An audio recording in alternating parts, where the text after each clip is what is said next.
কি লক্ষ্মী ছানারা, আজ তোমাদের বলবো এক অসুস্থ সিংহের গল্প। কোনো এক জঙ্গলে এক সিংহ বাস করত।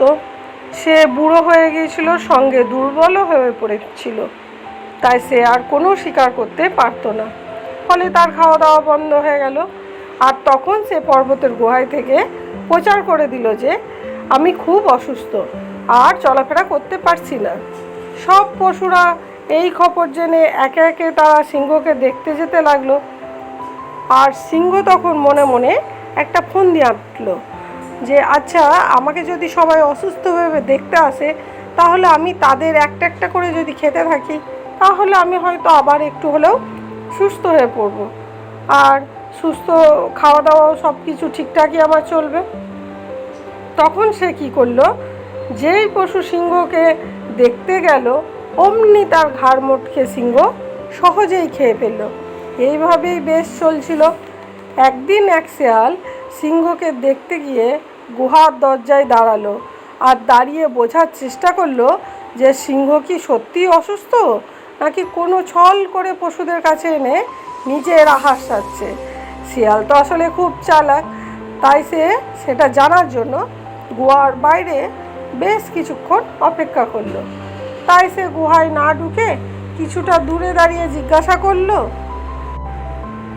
মহারাজ, আপনি কেমন আছেন? সিংহ শিয়ালকে দেখে আনন্দিত হয়ে বলল, কে কে ভাই? আমার বন্ধু শিয়াল এসেছো? আমি ভাবলাম সবাই আসছে আর তুমি কেন আসছো না? যাক, দূরে কেন দাঁড়িয়ে, কাছে এসো। দেখো, আমার সময় শেষ হয়ে এসেছে, আর হয়তো বেশি দিন বাঁচব না। তাই সবার সঙ্গে একটু করে গল্পগুজব করতে চাইছি। এসো, আমার কাছে এসো। শিয়াল বলল, মহারাজ, প্রার্থনা করি আপনি তাড়াতাড়ি সুস্থ হন, কিন্তু আমি আপনার কাছে যেতে পারবো না। কারণ বলতে কি মহারাজ, পায়ের ছাপ দেখে বেশ বোঝা যাচ্ছে যে অনেক পশু আপনার গুহায় ঢুকেছে, কিন্তু ঢুকে কেউ যে বের হয়েছে এমন কোনো পায়ের ছাপ তো দেখা যাচ্ছে না। তাই আমার বেশ ভয় করছে, আমার এখানে থাকার সাহস নেই। আপনার চালাকিটা হয়তো বা আমি বুঝে গেছি। আর এই বলে শেয়াল কথাগুলো শেষ করেই তাড়াতাড়ি সেখান থেকে পালিয়ে গেল। তাই বন্ধুরা, এখানে কি শিখলে?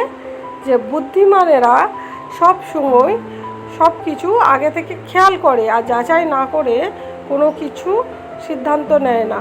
তাই বিপদের আভাস আগেই তারা পেয়ে যায়। চ্যানেলটিকে লাইক করে দিও আর সাবস্ক্রাইব করতে ভুলো না কিন্তু।